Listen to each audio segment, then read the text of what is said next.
नमस्कार दोस्तों, वाईफाई श्री राम के ऑनलाइन क्लासेस में आपका स्वागत है। बात करेंगे आज साइंस के टॉपिक अंतःस्रावी ग्रंथियों के बारे में। तो सबसे पहली बात आती है कि अंतःस्रावी ग्रंथियाँ क्या होती है। अंतःस्रावी ग्रंथियाँ नलिका विहीन होती है और अंतःस्रावी ग्रंथियों में हार्मोन स्रावित होता है। अंतःस्रावी ग्रंथि की उत्पत्ति एपिथेलियम ऊतक के फूलने के कारण होती है। ठीक है, हमारे शरीर के अंदर अंतःस्रावी ग्रंथियां कौन सी होती है, कितने प्रकार की होती है, उनके बारे में बातें करते हैं। तो सबसे पहले देखो, हमारे शरीर में मस्तिष्क में कौन कौन सी अंतःस्रावी ग्रंथियां होती है। मस्तिष्क की ग्रंथियां, तो मस्तिष्क में देखो 3 प्रकार की ग्रंथियां होती है। नंबर 1 पीयूष ग्रंथि, पीयूष ग्रंथि। नंबर 2 हाइपोथैलेमस ग्रंथि, हाइपोथैलेमस ग्रंथि। और नंबर 3 पीनियल ग्रंथि, पीनियल ग्रंथि। अंतःस्रावी ग्रंथियों में बात करेंगे मस्तिष्क की ग्रंथियां, जिनमें पीयूष ग्रंथि, हाइपोथैलेमस ग्रंथि और पीनियल ग्रंथि। उसके बाद में बात करते हैं गले की ग्रंथियां। तो देखो, गले में 2 ग्रंथियां होती है। एक का नाम है थायराइड ग्रंथि,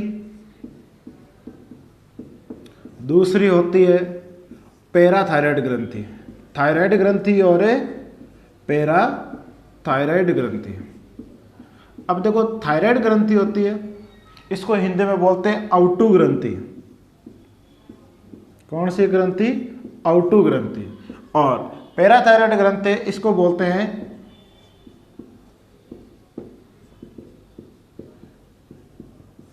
पेरा आउटू ग्रंथि। उसके बाद में बात करते हैं हृदय की ग्रंथि है, हृदय के पास में स्थित ग्रंथियां। इसके अंदर एक ही ग्रंथि होती है जिसका नाम है थाइमस ग्रंथि। हृदय की कौन सी ग्रंथि होती है? थाइमस ग्रंथि। उसके बाद में बात करते हैं किडनी की ग्रंथि, और किडनी के अंदर भी एक ग्रंथि होती है जिसको नाम कह सकते हैं एड्रिनल ग्रंथि, हिंदी में जिसको कहेंगे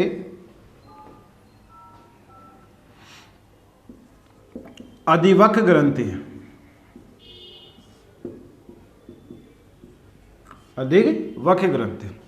उसके बाद में आती है जनन ग्रंथि। जनांगों में, जनांगों के अंदर ग्रंथि होती है। देखो, मस्तिष्क की पीयूष ग्रंथि, हाइपोथैलेमस ग्रंथि, पीनियल ग्रंथि। गले की थायराइड ग्रंथि, पैराथायराइड ग्रंथि। हार्ट की थाइमस ग्रंथि, किडनी की एड्रिनल ग्रंथि। और यहाँ तक की जो ग्रंथियाँ हैं वो महिला और पुरुषों में एक समान होती है, जबकि जनन अंगों के अंदर जो पाई जाने वाली ग्रंथि होती है वो पुरुषों की अलग होती है और महिलाओं की अलग होती है। इसके अंदर 2 भाग हो जाएंगे। नंबर 1 बात, पुरुषों में पाए जाने वाली ग्रंथि। पुरुषों में पाए जाने वाली ग्रंथि, पुरुषों में पाए जाने वाली ग्रंथि होती है जिसका नाम होता है वृषण। ठीक है। दूसरी बात, महिलाओं में पाई जाने वाली जनन ग्रंथि कौन सी होती है? तो महिलाओं में पाए जाने वाली, महिलाओं में पाई जाने वाली ग्रंथि जिसको बोलते हैं अंडाशय, ये ग्रंथियां होती है जो अंतःस्रावी ग्रंथियां। तो अंतःस्रावी ग्रंथियां कितनी होती है? पीयूष ग्रंथि, हाइपोथैलेमस ग्रंथि, पीनियल ग्रंथि। 3 ग्रंथियां तो मस्तिष्क की। थायराइड, पैराथायराइड ग्रंथि गले की 2 ग्रंथियां। थाइमस ग्रंथि एक ही होती है हार्ट के पास। बच्चे के बचपन के अंदर इसका विकास होता है, धीरे जैसे उम्र बढ़ती जाती है ये विलुप्त होती जाती है। किडनी में होती है, जो किडनी होती है वो 2 भागों में बटी होती है, दोनों किडनियों के ऊपर स्थित होती है, इसी वजह से इसको बोलते हैं अधिवक्र ग्रंथि। जनन अंगों में पाई जाने वाली ग्रंथि जनन ग्रंथि कहलाती है। पुरुषों की जनन ग्रंथि वृषण होती है और महिलाओं की जनन ग्रंथि अंडाशय होती है। ठीक है, ये अंतःस्रावी ग्रंथियां होती है। और इन अंतःस्रावी ग्रंथियों में सबसे बड़ी ग्रंथि कौन सी होती है, सबसे छोटी ग्रंथि कौन सी होती है? तो सबसे पहले पीयूष ग्रंथि होती है, वो सभी अंतःस्रावी ग्रंथियों में सबसे छोटी ग्रंथि है, सबसे छोटी ग्रंथि। तो सबसे छोटी ग्रंथि किसे कहते हैं? पीयूष ग्रंथि को। पीयूष ग्रंथि इन सब ग्रंथियों के लिए अपना अपना एक हार्मोन स्रावित करती है। पीयूष ग्रंथि 9 प्रकार के हार्मोन स्रावित करती है और सभी ग्रंथियों के लिए अपना अपना एक हार्मोन स्रावित करने की वजह से पीयूष ग्रंथि को मास्टर ग्रंथि भी कहते हैं। पीयूष ग्रंथि को क्या कहते हैं? मास्टर ग्रंथि। ठीक है। हाइपोथैलेमस क्या करता है? 10 प्रकार के हार्मोन स्रावित करता है, लेकिन सम्मिलित रूप से उनको न्यूरो हार्मोन कहते हैं। और ये हाइपोथैलेमस होता है, ये पीयूष ग्रंथि पे भी कंट्रोल करता है। पीयूष हाइपोथैलेमस होता है जो भूख है, प्यास है, प्रेम है, इच्छा है, नफरत है, घृणा है, इच्छा है, इनके बारे में कंट्रोल करता है। और हाइपोथैलेमस पीयूष ग्रंथि में कंट्रोल करने की वजह से हाइपोथैलेमस को हेडमास्टर ग्रंथि भी कहते हैं। कौन सी ग्रंथि कहते हैं? हेडमास्टर ग्रंथि। अगली बात, पीनियल ग्रंथि होती है जिसको जैविक घड़ी कहते हैं, शरीर की तीसरी आंख कहते हैं, मस्तिष्क की रेत कहते हैं और वयस्कों की अवशेषीय अंग भी कहते हैं। ठीक है। अवशेषीय ग्रंथि है पीनियल ग्रंथि। ये हमारे जननांगों के विकास में सहायक होता है। और जो गूंगे बहरे व्यक्ति होते हैं, विकलांग होते हैं, मंदबुद्धि होते हैं, उनके शरीर में ये विकसित जल्दी होती है। ठीक है। थायराइड ग्रंथि गले के अंदर पाई जाती है और थायराइड ग्रंथि को आदम का सेब कहते हैं। आदम का सेब कहते हैं। थायराइड ग्रंथि सभी अंतःस्रावी ग्रंथियों में सबसे बड़ी ग्रंथि होती है। तो सबसे बड़ी ग्रंथि अंतःस्रावी ग्रंथियों में सबसे बड़ी ग्रंथि कौन सी होती है? थायराइड ग्रंथि। थायराइड ग्रंथि के पीछे में 2 जोड़ी बटन नुमा जो संरचना होती है वो आपका पैराथायराइड ग्रंथि कहलाती है। और पैराथायराइड ग्रंथि हम जो खनिज लवण खाते हैं, मिनरल्स खाते हैं, कैल्शियम है, कोबाल्ट है, आयोडीन है, सोडियम है, ठीक है, इन पे कंट्रोल करता है कौन? पैराथायराइड ग्रंथि। थाइमस ग्रंथि आपके हार्ट के पास में स्थित होती है। एड्रिनल ग्रंथि अधिवक ग्रंथि किडनी के ऊपर स्थित होती है। और जनन ग्रंथि, पुरुषों के अंदर जो जनन ग्रंथि पाई जाती है वर्षण, और वर्षण 2 प्रकार के हार्मोन स्रावित करता है, जबकि महिलाओं में पाए जाने वाला जो अंडाशय होता है ये 3 प्रकार के हार्मोन स्रावित करता है। तो कुल मिला के बात यह निकली कि अंतःस्रावी ग्रंथियों में सबसे छोटी ग्रंथि कौन सी होती है? पीयूष ग्रंथि। और पीयूष ग्रंथि ने अधिक हार्मोन स्रावित करती है। सभी के लिए अपना अपना हार्मोन स्रावित करने की वजह से पीयूष ग्रंथि को मास्टर ग्रंथि भी बोला जाता है। अंतःस्रावी ग्रंथियों में सबसे बड़ी ग्रंथि कौन सी होती है? थायराइड ग्रंथि होती है। और थायराइड ग्रंथि को आदम का सेब भी कहा जाता है। ठीक है। अगर बात बजाय कि सम्मिलित रूप से सभी ग्रंथियों में सबसे बड़ी ग्रंथि कौन सी होती है? तो लीवर होती है। तो ये तो है अंतःस्रावी ग्रंथियों की बात। थोड़ी सी आगे बढ़ते हैं।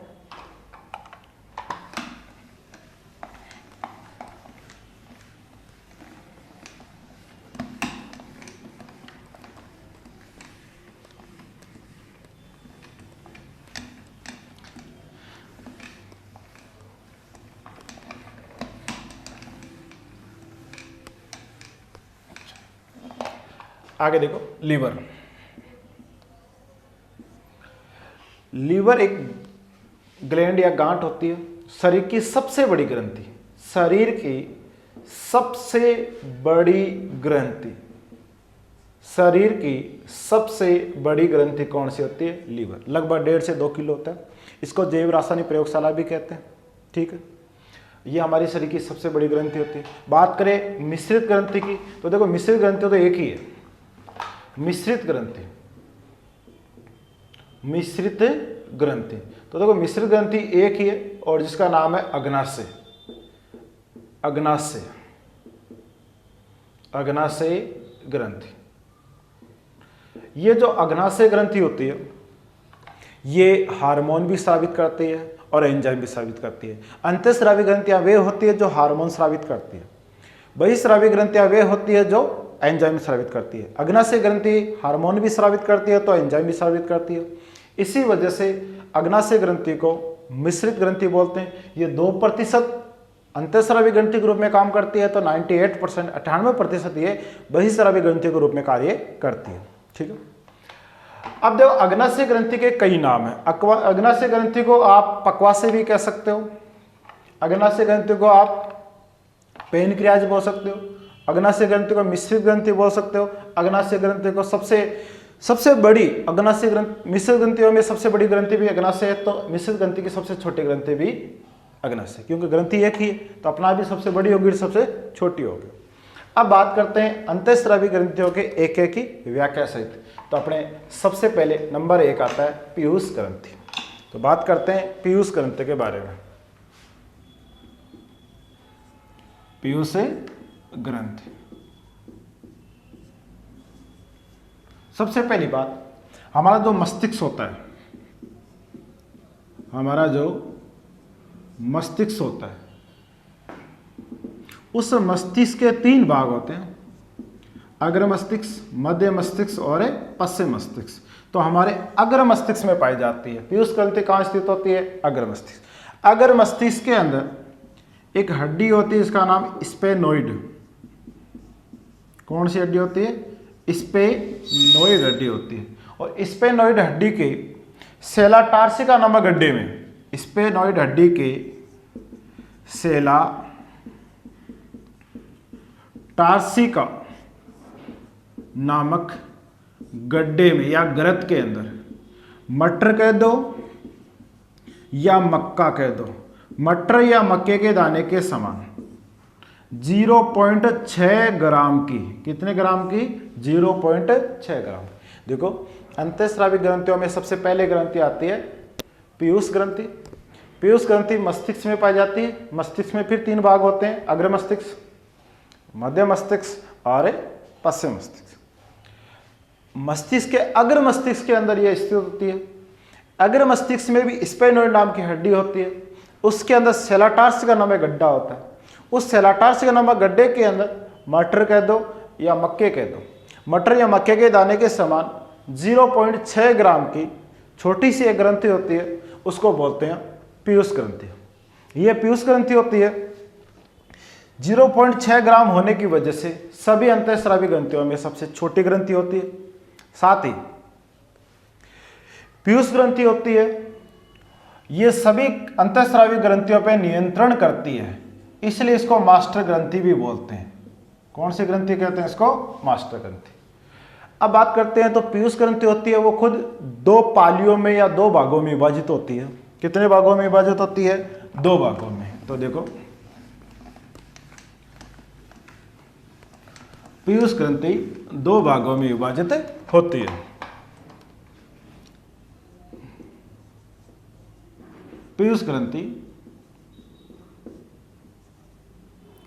2 भागों में विभाजित होती है। एक को कहते हैं अग्रपाली भाग, दूसरे को कहते हैं पश्चपाली भाग। ठीक है, अग्रपाली भाग और पश्चपाली भाग। अग्रपाली भाग को बोलते हैं एडिनो हाइपोफाइसिस। इसको क्या बोला जाता है? Adeno hypophysis. ये एडिनो हाइपोफाइसिस है, ये 7 प्रकार के हार्मोन स्रावित करता है। और दूसरा पश्चपाली भाग, जिसको बोला जाता है न्यूरो हाइपोफाइसिस। न्यूरो हाइपोफाइसिस ये 2 प्रकार के हार्मोन स्रावित करता है। तो देखो, पीयूष ग्रंथि 2 भागों में विभाजित होती है। और अग्रपाली भाग, जिसको एडिनो हाइपोफाइसिस कहते हैं, ये 7 प्रकार के हार्मोन स्रावित करती है। दूसरा पश्चपाली भाग, जो न्यूरो हाइपोफाइसिस कहते हैं, ये 2 प्रकार के हार्मोन स्रावित करते हैं। कुल मिला के बात ये है कि पीयूष ग्रंथि 9 प्रकार के हार्मोन स्रावित करती है।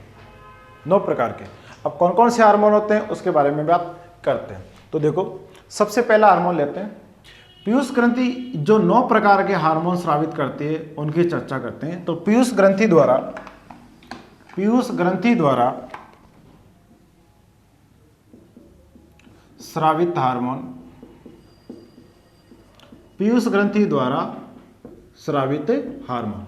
तो सबसे पहले हार्मोन लेते हैं जो सबसे मुख्य हार्मोन होता है, जिसका नाम है एसटीएच हार्मोन, या इंग्लिश में लिखे तो इसको हो जाएगा सोमेटोट्रोपिक हार्मोन। सोमेटोट्रोपिक हार्मोन। इस एसटीएच हार्मोन को जीएच हार्मोन भी कहते हैं, ग्रोथ हार्मोन। कौन सा हो जाएगा?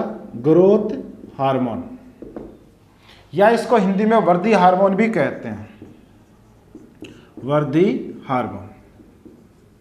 देखो, अगर किसी बालक में उसके बाल्यावस्था में एसटीएच हार्मोन अधिक मात्रा में स्रावित होता है, या बालक के बाल्यावस्था में एसटीएच हार्मोन की अधिकता से बालक का जो शरीर होता है वो जल्दी विकास करेगा और अत्यधिक विकास करने की वजह से उसका शरीर दानवाकार हो जाएगा, जिसे एक्रोमिगली रोग भी कहते हैं, जिसे एक्रोमिगली रोग कहते हैं। तो एसटीएच हार्मोन की शरीर में अधिकता से कौन सा रोग होता है? एक्रोमिगली रोग, जिससे शरीर दानवाकार या विशालकाय हो जाता है। दूसरी बात करें तो एसटीएच हार्मोन की कमी से शरीर का विकास रुक जाता है और व्यक्ति बौना रह जाता है। कैसा रह जाता है? व्यक्ति बौना रह जाता है। और अगला लेते हैं, देखो एसटीएच का मतलब होता है, देखो स्मॉल टेल हार्मोन, यानी छोटे से बड़े की ओर। तो आप इसको हिंदी में कह देंगे वर्दी हार्मोन। इसी से एक जुड़ा हुआ नाम और ले लेता हूं मैं, जिसका बोलते हैं टीएसएच हार्मोन। वो एसटीएच हार्मोन है, ये टीएसएच हार्मोन है। गले के अंदर थायराइड ग्रंथि होती है। गले में कौन सी ग्रंथि होती है?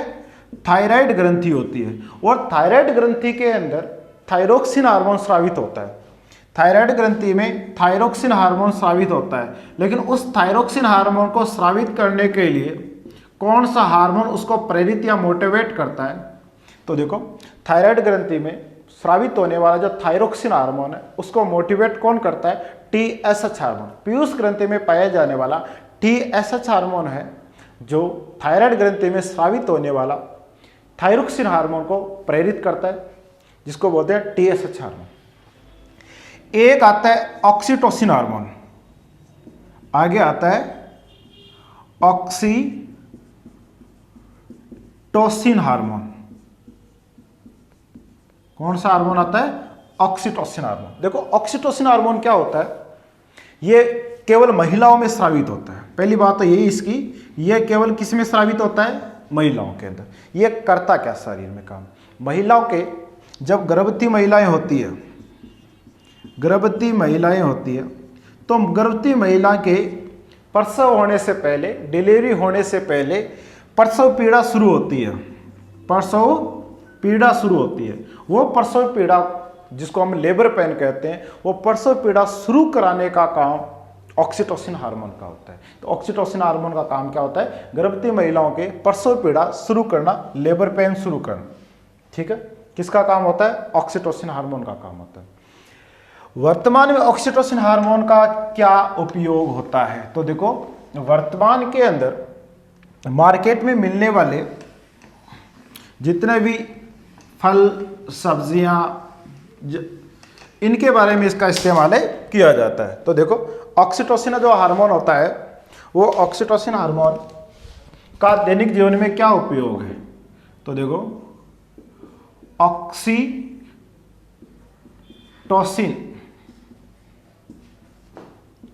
हार्मोन का वर्तमान में उपयोग, देखो पहले हमारी बात हो चुकी है, हार्मोन होते हैं जो शरीर के संदेशवाहक रसायन होते हैं, केमिकल होते हैं। जो ऑक्सीटोसिन हार्मोन जो महिलाओं में स्रावित होता है, लेकिन इसको हम केमिकल के रूप में बाहर से भी इस्तेमाल कर सकते हैं। और जिन महिलाओं के लेबर पेन शुरू नहीं होता डिलीवरी के समय, उसको जो इंजेक्शन दिया जाता है, वो इंजेक्शन ऑक्सीटोसिन हार्मोन का होता है। तो पहली बात तो ये है, इसका दैनिक जीवन में क्या उपयोग है? तो गर्भवती महिला के प्रसव पीड़ा को शुरू करना। देखो, ऑक्सीटोसिन हार्मोन वर्तमान में क्या उपयोग हो रहा है, कहाँ काम आ रहा है? तो गर्भवती महिला को प्रसव पीड़ा शुरू करवाना। किसका काम होता है? गर्भवती महिला को प्रसव पीड़ा शुरू करना। दूसरा काम होता है, जो मादा पशु होते हैं, मादा पशुओं से दूध निकालना। कई बार ऐसा होता है कि हमारे घर में जो गाय भैंस होती है वो दूध नहीं देती, इनके लिए हमें इंजेक्शन का इस्तेमाल करते हैं। उस इंजेक्शन में ऑक्सीटोसिन हार्मोन होता है। ऑक्सीटोसिन हार्मोन लगाने से एक उत्तेजन अवस्था आती है, यानी हार्मोन का शाब्दिक अर्थ होता है उत्तेजना। और जब ऑक्सीटोसिन हार्मोन लगाया जाता है तो जो भी मादा पशु होते हैं उसमें एक उत्तेजना की अवस्था आती है, जिसकी वजह से वह आसानी से वो दूध दे देती है। तो मादा पशुओं के दूध निकालने के लिए कौन सा हार्मोन का इस्तेमाल किया जाता है? ऑक्सीटोसिन हार्मोन का इस्तेमाल किया जाता है। और फल व सब्जियों को फल व सब्जियों को अधिक व समय से पूर्व तैयार करना। मार्केट में मिलने वाली जितनी भी सब्जियां होती हैं, फल फ्रूट होते हैं, मोस्टली आजकल ऑक्सीटोसिन से तैयार होते हैं। ऑक्सीटोसिन से जब आप किसी फल व सब्जी के बेल पे या पेड़ पे या किसी पौधे पे इसका इस्तेमाल करोगे तो वह पौधा या वह फल वह सब्जी समय से पूर्व तैयार हो जाएगी। दूसरी बात, संख्या में ज़्यादा हो जाएगी। वर्तमान में मार्केट में मिलने वाली सब्जियां होती हैं वो ऑक्सीटोसिन हार्मोन के इस्तेमाल की वजह से 1 या 2 दिन ही चल पाती है, और जब 1 या 2 दिन उसका इस्तेमाल नहीं करेंगे तो उसमें एक भयंकर प्रकार की स्मेल आती है। वो स्मेल ऑक्सीटोसिन हार्मोन की होती है। ठीक है, हमारे लिए ये तीनों नुकसानदायक है, लेकिन लागत कम है, उत्पादन ज़्यादा है। उसी वजह से वर्तमान के अंदर ऑक्सीटोसिन की उपयोगिता बढ़ गई है। लेकिन अगर किसी मादा पशुओं पे लगातार आप ऑक्सीटोसिन का हार्मोन का इस्तेमाल कर रहे हो तो उस जानवर की हड्डियां गलने लग जाएगी और जो जानवर है वो बेकार हो जाएगा, डैमेज हो जाएगा बुरी तरह। ठीक है, ऑक्सीटोसिन हार्मोन का वर्तमान में जो हम केमिकल ग्रुप में बाहर से इस्तेमाल किया जाता है वो हमारे लिए बहुत ज़्यादा नुकसानदायक है।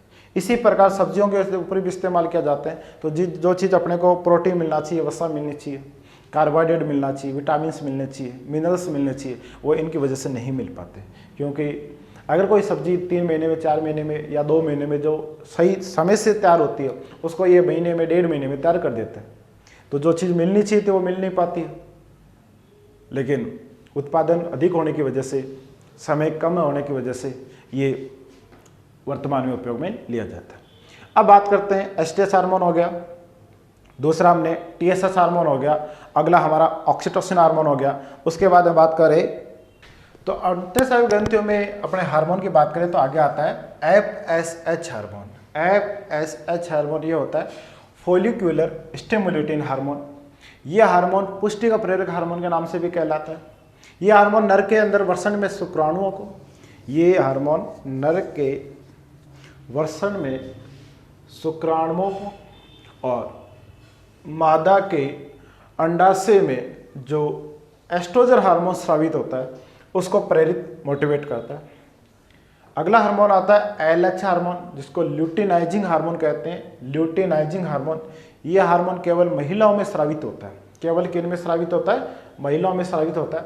यह हार्मोन महिलाओं के स्तनों का विकास व दुग्ध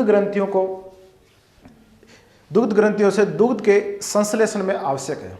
उसके बाद में आगे आता है ACTH hormone, adrenocorticotrophic hormone. ACTH hormone, adrenocorticotrophic hormone.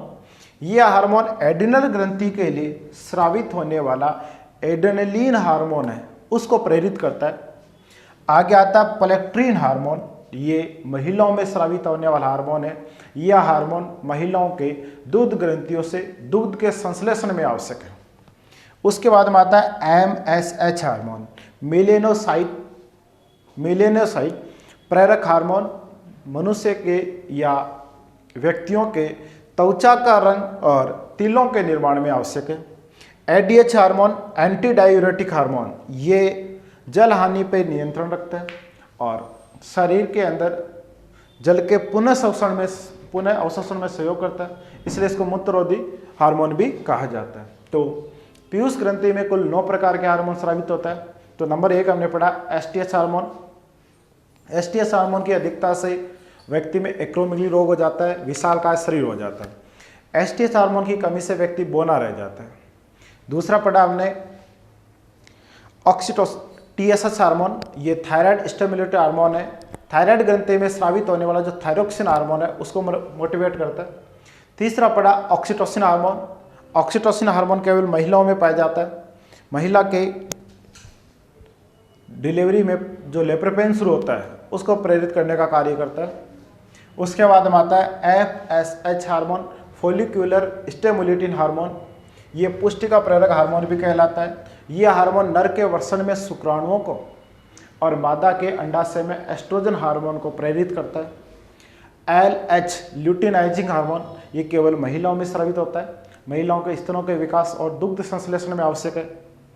अगला आता है ACTH हार्मोन, एडिनो कार्टिकोट्रोफिक हार्मोन। यह हार्मोन एडिनल ग्रंथि के लिए स्रावित होने वाला जो एडिनल हार्मोन है उसको प्रेरित करता है। पोल्ट्री हार्मोन, यह हार्मोन महिलाओं में दुग्ध के संश्लेषण में आवश्यक है। MSH हार्मोन, मेलेनोसाइट प्रेरक हार्मोन, यह हार्मोन त्वचा के रंग और तिलों के निर्माण में आवश्यक है। ADH hormone, anti diuretic hormone, यह हार्मोन जल के पुनः अवशोषण में आवश्यक, साथ ही जल की हानि को रोकने में सहायक है। इसे मूत्ररोधी विटामिन भी कहते हैं, इसे मूत्ररोधी हार्मोन भी कहा जाता है। तो पीयूष ग्रंथि में स्रावित होने वाले सभी प्रकार के हार्मोन की चर्चा कर ली। आगे बात करते हैं पीयूष ग्रंथि के बाद में दूसरी ग्रंथि आती है मस्तिष्क की, हाइपोथैलेमस ग्रंथि। सबसे पहले बात होती क्या है, तो अपने अग्र मस्तिष्क के जहां पे पीयूष ग्रंथि स्थित होती है, पीयूष ग्रंथि स्थित होती है, उसके पास में कौन सी ग्रंथि स्थित होती है? हाइपोथैलेमस ग्रंथि। हाइपोथैलेमस ग्रंथि भी मस्तिष्क की ग्रंथि है, ठीक है। ये अग्र मस्तिष्क के पीयूष ग्रंथि के पास में स्थित होती है। अब इसके किन किन नामों से पुकारा जाता है, इसको किन किन नामों से जाना जाता है, इसके उपनाम क्या क्या है? तो देखो, पीयूष ग्रंथि के बाद में जो हाइपोथैलेमस ग्रंथि है उसके क्या क्या उपनाम है। तो पहली बात, पीयूष ग्रंथि के बारे में हमने पढ़ा कि इसको मास्टर ग्रंथि कहते हैं, जबकि ये तो मास्टर की भी मास्टर है, इसलिए इसको बोलते हैं master of master gland, master of master gland. दूसरा इसको आप बोल सकते हो सुप्रीम कमांडर, दूसरा नाम क्या है इसका? Supreme commander. और इसको आप हेडमास्टर ग्रंथि भी बोल सकते हो। क्या बोल सकते हो? हेडमास्टर ग्रंथि। और इसको आधुनिक ग्रंथि भी बोलते हैं, मॉडर्न ग्लैंड, आधुनिक ग्रंथि भी बोला जाता है। तो सबसे पहले हाइपोथैलेमस ग्रंथि, जहां पे पीयूष ग्रंथि स्थित होते हैं उसके पास ऊपर के हिस्से के अंदर हाइपोथैलेमस ग्रंथि स्थित होती है। और हाइपोथैलेमस ग्रंथि के कई उपनाम हैं। इसको मास्टर ऑफ मास्टर ग्रंथि बोलते हैं, इसको हेडमास्टर ग्रंथि बोलते हैं, इसको सुप्रीम कमांडर ग्रंथि बोलते हैं, और इसको आधुनिक ग्रंथि बोलते हैं, ठीक है। देखो, पीयूष ग्रंथि को मास्टर ग्रंथि कहते हैं और वो 9 प्रकार के हार्मोन स्रावित कर रही थी, जबकि आपकी जो हेडमास्टर ग्रंथि है वो 10 प्रकार के हार्मोन स्रावित करती है। तो हाइपोथैलेमस ग्रंथि कितने प्रकार के हार्मोन स्रावित करती है? 10। लेकिन इन 10 को हम एक साथ में सामूहिक रूप से न्यूरो हार्मोन कहा जाता है। क्या कहा जाता है? Neuro hormone. तो देखो, हाइपोथैलेमस ग्रंथि 10 प्रकार के हार्मोन स्रावित करती है, लेकिन सम्मिलित रूप से उनका नाम क्या होता है? Neuro hormone. अब बात आती है कि ये काम क्या करता है। तो हाइपोथैलेमस ग्रंथि के कार्य, ये हमारे शरीर में भूख, प्यास, प्रेम, घृणा, नफरत, इच्छा, ताप आदि पर नियंत्रण रखता है। तो शरीर के तापमान पर नियंत्रण किसका होता है? हेडमास्टर ग्रंथि का, यानी कि हाइपोथैलेमस ग्रंथि का। तो हाइपोथैलेमस ग्रंथि भूख, प्यास, प्रेम, घृणा, नफरत, इच्छा, ताप आदि पर नियंत्रण रखती है। इसी वजह से इसको हेडमास्टर ग्रंथि भी कहा जाता है, ठीक है। यह आपकी मस्तिष्क की दूसरी ग्रंथि हाइपोथैलेमस ग्रंथि। अब मस्तिष्क की तीसरी ग्रंथि पढ़ते हैं जिसका नाम होता है पीनियल ग्रंथि। तो देखो, आगे आते हैं।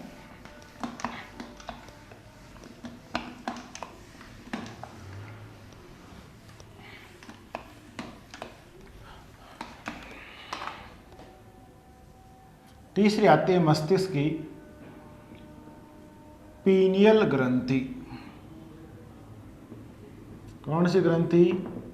पीनियल ग्रंथि। तो सबसे पहली बात, पीनियल ग्रंथि कहाँ स्थित होती है? तो मस्तिष्क के गोलार्ध के मध्य में, मस्तिष्क के गोलार्ध के मध्य में कौन सी ग्रंथि स्थित होती है? पीनियल ग्रंथि।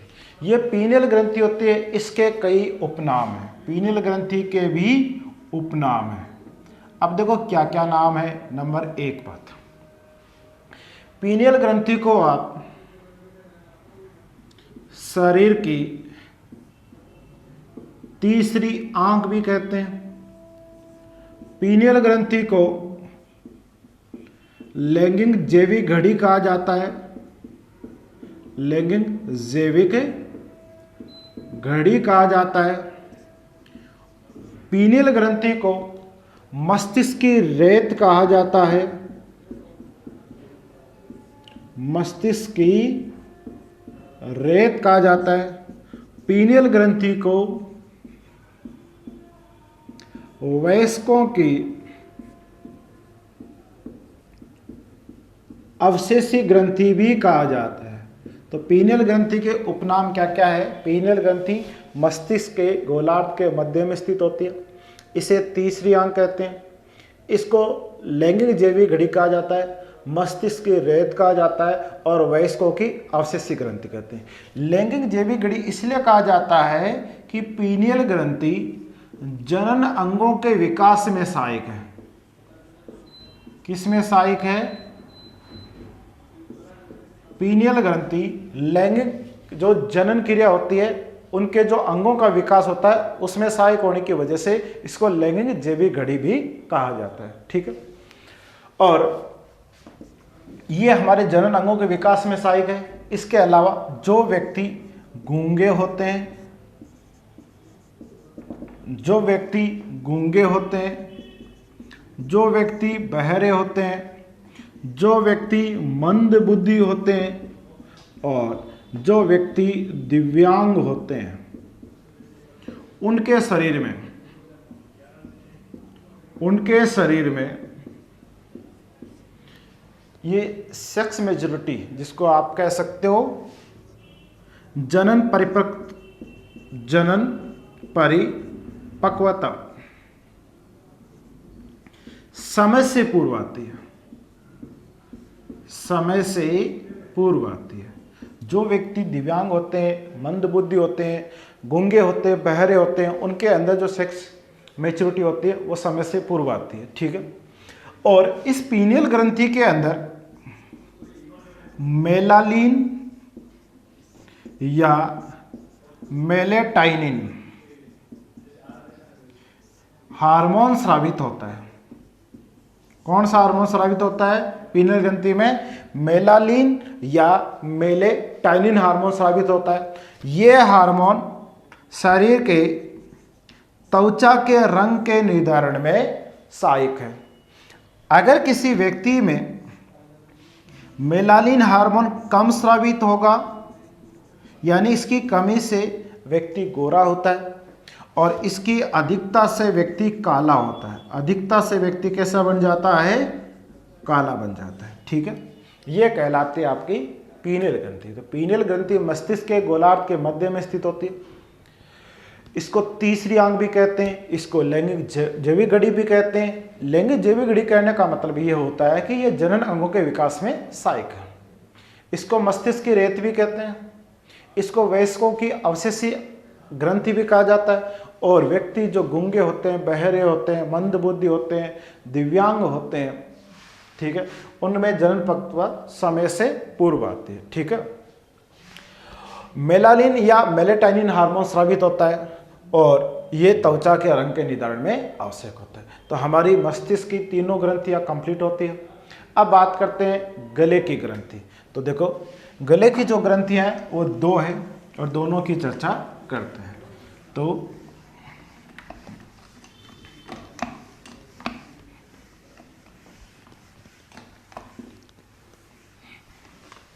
गले की ग्रंथियों की बात करें तो गले के अंदर थायराइड ग्रंथि और पैराथायराइड ग्रंथि होती है। एक तो होती है थायराइड ग्रंथि, दूसरी होती है पैराथायराइड ग्रंथि। बात चल रही है थायराइड ग्रंथि की।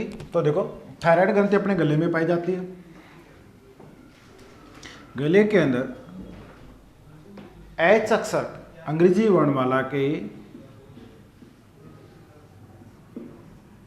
एच अक्षर के समान अंग्रेजी वर्णमाला के एच अक्षर के समान थायराइड ग्रंथि होती है, रंग में गुलाबी होती है,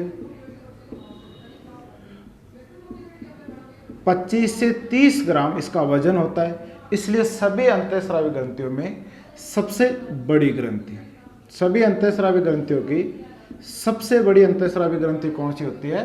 थायराइड ग्रंथि होती है। ठीक है, इस थायराइड ग्रंथि के अंदर यहाँ पे एक घाटी ढक्कनुमा संरचना होती है, घाटी ढक्कन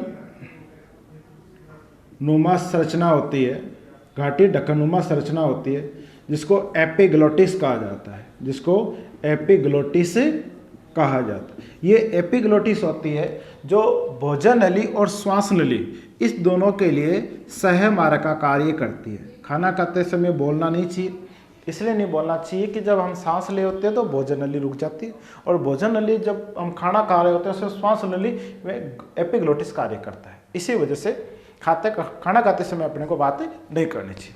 ठीक है, अब देखो जो थायराइड ग्रंथि होती है इसके कुछ उपनाम हैं, जैसे इसको हिंदी में कहते हैं आउटू ग्रंथि, हिंदी में इसको कहते हैं आउटू ग्रंथि। इसी को आदम का सेब भी कहा जाता है।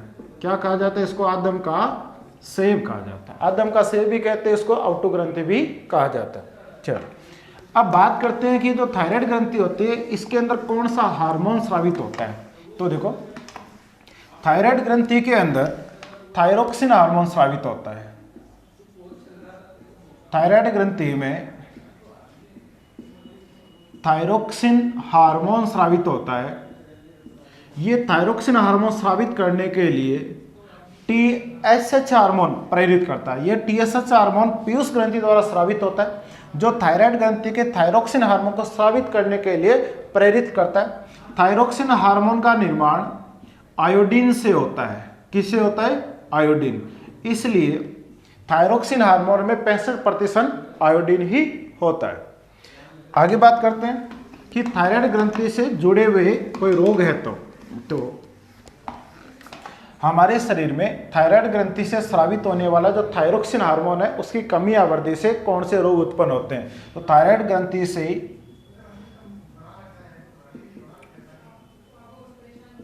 जुड़े हुए रोग, सबसे पहला रोग आता है जिसको बोलते हैं नेत्रोशोथ रोग।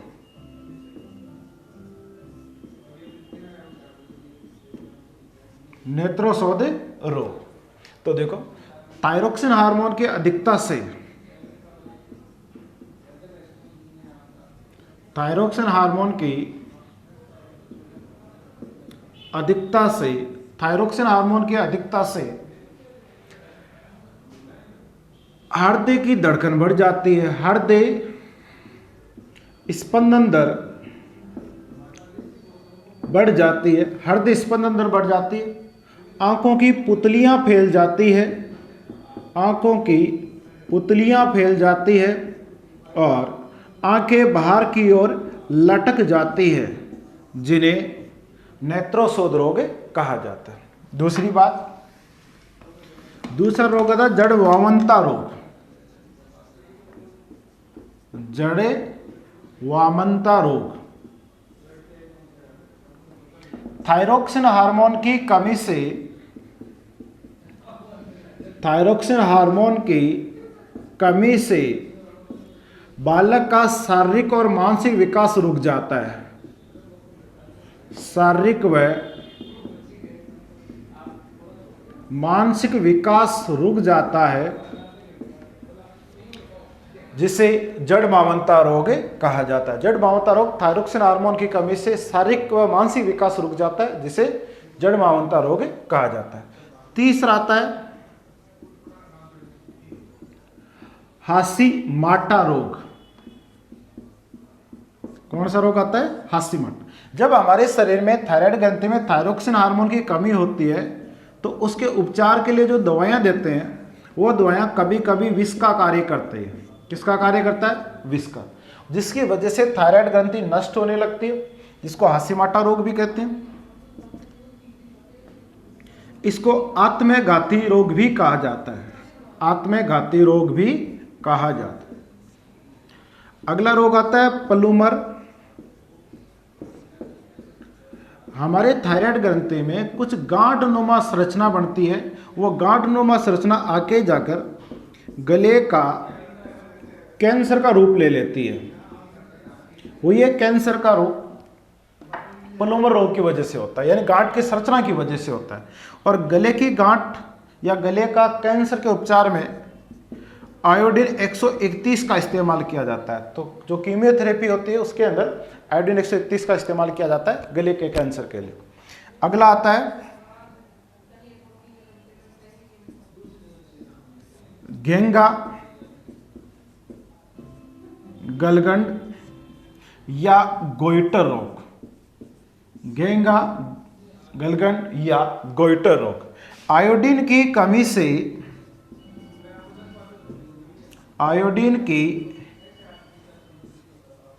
से घेंगा गोइटर या गलगंड रोग हो जाता है। ये बात थी किसके बारे में, गले की ग्रंथियां और गले की ग्रंथियों में थायराइड ग्रंथि से जुड़े हुए रोग।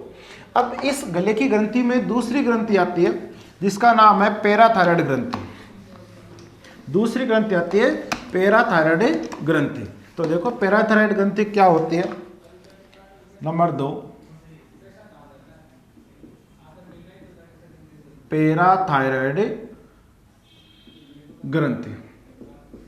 तो हमारे गले के अंदर जो थायराइड ग्रंथि पाई जाती है उसके पीछे के हिस्से में 4 बटननुमा संरचना होती है। 4 बटननुमा संरचना होती है, या कह दो 2 जोड़ी बटननुमा संरचना होती है जिसे पैराथायराइड ग्रंथि कहते हैं। पैराथायराइड ग्रंथि को हिंदी में पैरा आउटू ग्रंथि भी कहते हैं। इसको हिंदी में पैरा आउटू ग्रंथि भी कहा जाता है। पैराथायराइड ग्रंथि के अंदर स्रावित जो हार्मोन होता है वो पैरा थाइमोन कह सकते हो या पैरा थायरोक्सिन भी कह सकते हैं। Para thyroxine hormone. अगर किसी व्यक्ति के शरीर में इस हार्मोन की कमी होती है तो टिटेनी रोग हो जाता है। कौन सा रोग हो जाता है? टिटेनी रोग। और इस हार्मोन की अगर अधिकता होती है तो ऑस्टियोपोरोसिस। कौन सा रोग हो जाता है? ऑस्टियोपोरोसिस रोग हो जाता है। ठीक है। अब टिटेनी रोग क्या होता है? पेशियों में जकड़न। टिटेनी रोग क्या होता है? पेशियों में जकड़न। और ऑस्टियोपोरोसिस क्या होते हैं? हड्डियों का गलना। हड्डियों का गलना। तो देखो गले की दूसरी ग्रंथि आती है पैराथायराइड ग्रंथि, जिसको हिंदी में पैरा आउटू ग्रंथि भी कहते हैं। पैरा आउटू ग्रंथि हमारे गले के अंदर जो थायराइड ग्रंथि होती है उसके पीछे के साइड में जो 4 बटननुमा संरचना होती है वो पैराथायराइड ग्रंथि कहलाती है। पैराथायराइड ग्रंथि के अंदर पैराथार्मोन स्रावित होता है या पैराथायरोक्सिन हार्मोन स्रावित होता है। और जब हम खाना खाते हैं उसके दौरान जो खनिज लवण जाता है, मिनरल्स जाता है, उसके अंदर सोडियम है, जिसके अंदर सोडियम है, पोटेशियम है, कैल्शियम है आदि पे नियंत्रण का कार्य किसका होता है? पैराथायराइड ग्रंथि का। पैराथायराइड ग्रंथि में स्रावित होने वाला जो हार्मोन अगर कम मात्रा में स्रावित होता है तो टिटेनी रोग हो जाता है।